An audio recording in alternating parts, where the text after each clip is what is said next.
একদা রামু এবং তার স্ত্রী সীতা এক প্রত্যন্ত গ্রামে বাস করত। তাদের ছিল না কোনো জমি জমা, ছিল না কোনো পৈতৃক সম্পত্তি।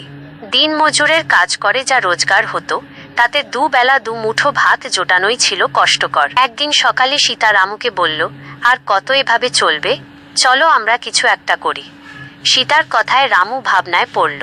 সে মোড়ের বটগাছটির নিচে সারাদিন মানুষ বসে থাকে গল্প করে, কিন্তু সেখানে কোনো চায়ের দোকান নেই। রামু সীতাকে বলল, আমি একটি চায়ের দোকান দেব। সীতা প্রথমে ঘাবড়ে গেল, কিন্তু রামুর চোখে সে স্বপ্নের ঝিলিক দেখতে পেল। নিজের সামান্য সঞ্চয় দিয়ে তারা একটি ছোট টিনের চালা তৈরি করলো আর তাতে একটি চায়ের দোকান শুরু করলো। প্রথম প্রথম বিক্রি তেমন ছিল না, কিন্তু রামুর হাতের চা ছিল অসাধারণ।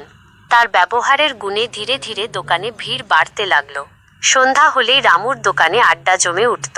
1 মাসের মধ্যেই তারা বেশ কিছু টাকা জমিয়ে ফেলল। তাদের এই সামান্য সাফল্য দেখে রামু ও সীতার মনে নতুন আশার সঞ্চার হলো। তারা ভাবল, কেন শুধু চা? গ্রামে তো ভালো কোনো মুদির দোকানও নেই।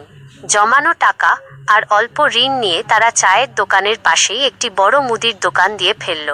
রামু নিজে গিয়ে শহর থেকে জিনিসপত্র নিয়ে আসতো। অল্প কিছু দিনের মধ্যেই তাদের মুদির দোকান গ্রামের সবচেয়ে জনপ্রিয় দোকান হয়ে উঠল।